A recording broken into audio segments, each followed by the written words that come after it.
Bienvenue dans le 4e et dernier épisode de ce MOOC. Dans ce dernier module, nous allons étudier comment les associations peuvent se faire accompagner pour assurer la meilleure transformation possible de leur modèle.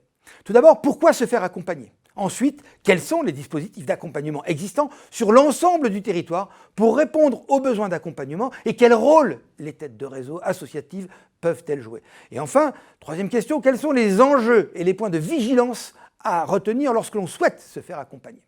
Voici les questions auxquelles nous répondrons dans ce 4e épisode. Vous retrouverez une dernière fois nos 3 témoins fil rouge que vous connaissez bien. Ils vous parleront des accompagnements dont ils ont bénéficié et ils vous donneront leur vision des enjeux d'un accompagnement réussi. En complément de ces fils rouges, nous recevrons les témoignages de Laurence Jones, qui est directrice de Paris Initiative Entreprise, PIE, Cécile Leclerc, qui est directrice générale de l'Avise, et enfin Denis de Menton, qui est directeur général de France Active. L'expertise sur ces thématiques sera apportée par Caroline Germain, déléguée générale de l'ADASI.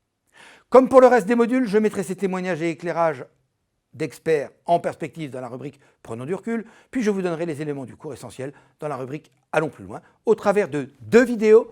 Dans la première, nous nous concentrerons sur les dispositifs présents à l'échelle européenne et à l'échelon national, puis dans la seconde, nous étudierons plus en détail les dispositifs au niveau des territoires locaux.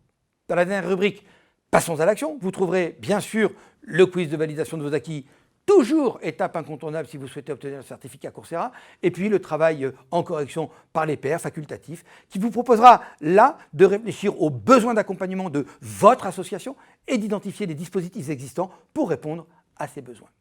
À la fin de cet épisode, vous saurez dresser un tableau des types de dispositifs existants au plan national comme européen, définir les expertises que ces dispositifs peuvent apporter aux associations et enfin expliquer quels peuvent être les défis et enjeux de l'accompagnement du côté de l'association comme de l'accompagnateur.